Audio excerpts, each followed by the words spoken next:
Kim at Paulo, mas pinipiling pribado at tahimik ang relasyon. Hindi kailangang ibunyag sa publiko.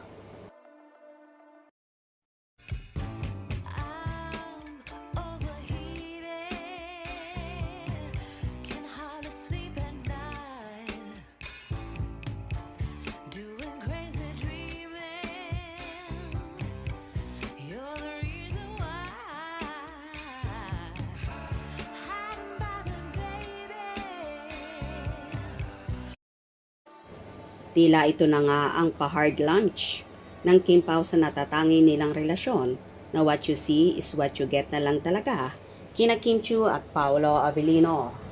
Mas pinipili nga ni Kim at Paolo na panatilihing pribado ang kanilang relasyon. Para sa kanila, hindi kailangang ibunyag ang lahat sa publiko. Kung ano ang nakikita, yun na yun. Tahimik man pero totoo at walang halong palabas ang samahan nila. Samot-saring reaksyon naman ang naging tugon dito ng mga netizen. Karapatan nila yon, hehehehe. Hayaan natin silang maging masaya na lang tayo kung ano ang ating nakikita sa kanila. Basta Kim Pao, still pa rin tayo. Sila yung second Coco Jules. Tama lang ginagawa ng Kim Pao. Ang love life hindi pinaglalandakan. Congratulations! Yan ang tama. Bakit kailangan bang ipaalam mo yung pribadong buhay mo sa publiko? Diyos ko, kung anong nakita mo, yun na yun.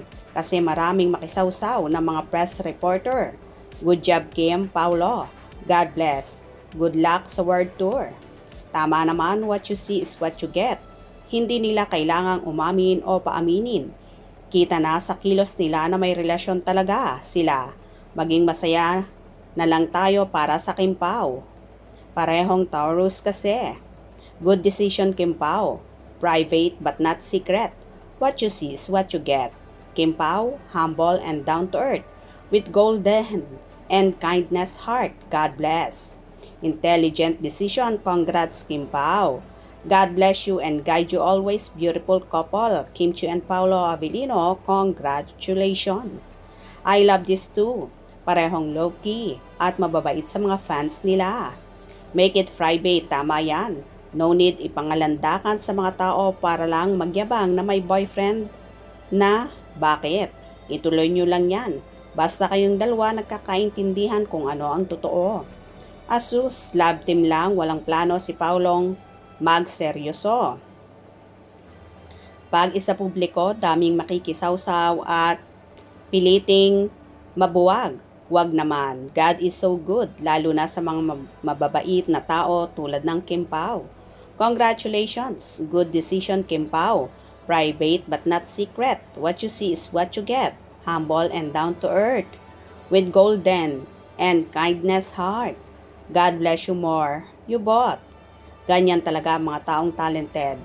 Person, tahimik, but palaging nakasimangot. God bless your relationship. So sweet idol Kim Pao. We are the fans of Kim Pao should be thankful and support wholeheartedly to both of them. Yes, Kim Pao pa rin. God bless you Kim Pao. Love you. Bravo.